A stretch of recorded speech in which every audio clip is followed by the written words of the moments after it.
The circle is broken. There will be one Lion King.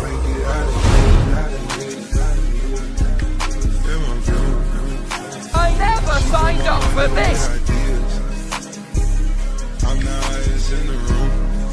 It all begins in the majestic kingdom of Mailele, where animals of all kinds lived in perfect harmony. Zebras, hippos, warthogs, giraffes, and more. Here King Simba gathered the kingdom to share news that would change their lives forever. In a solemn yet excited tone, he announced, "The time has come to see our family grow. Nala and I have fulfilled the dream of honoring the circle of life. We're having a cub." With those words, Simba looked up at the sky and softly added, "Nala, my love, I'm on my way." Meanwhile, Nala, feeling a bit tired, rested as she murmured sweetly, "Simba, I'll be right here waiting for you, always." She stayed in her cozy spot, enveloped by the calm of the kingdom. A little later, Timon and Pumbaa approached their good friend Simba, who asked them for a very special favor. "Please don't scare my little Kiara. I'll be with Nala and won't be back for a short while." With that, Simba entrusted his loyal friends to look after his daughter, fully trusting them to take care of her. As soon as Simba left, Timon and Pumbaa decided to entertain young Kiara with one of their wild stories. Full of energy, they recounted how they had bravely faced Scar, and in a playful twist claimed they'd eaten him.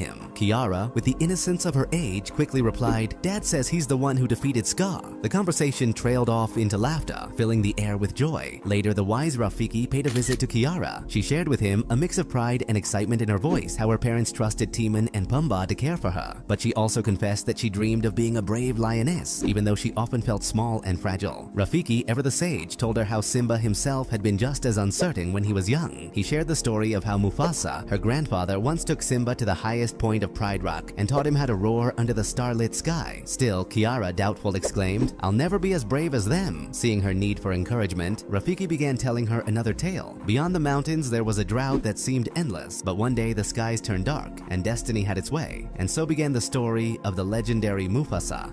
Long before they became legends, Mufasa and the prince who would come to be known as Scar became brothers. The narrative swept us into a scene of elephants and hyenas crossing vast landscapes. There, Mufasa's parents showed their young son the splendor of their world. "If you close your eyes, you can dream of everything that one day will be yours," they said. To make the moment even more magical, they sang a heartfelt song that celebrated the beauty of life and promised they would always be together. Even as they faced the challenges of the drought, their song carried the hope of a brighter future. However, happiness was short-lived as a torrential downpour began, swelling rivers and causing a devastating flood. Mufasa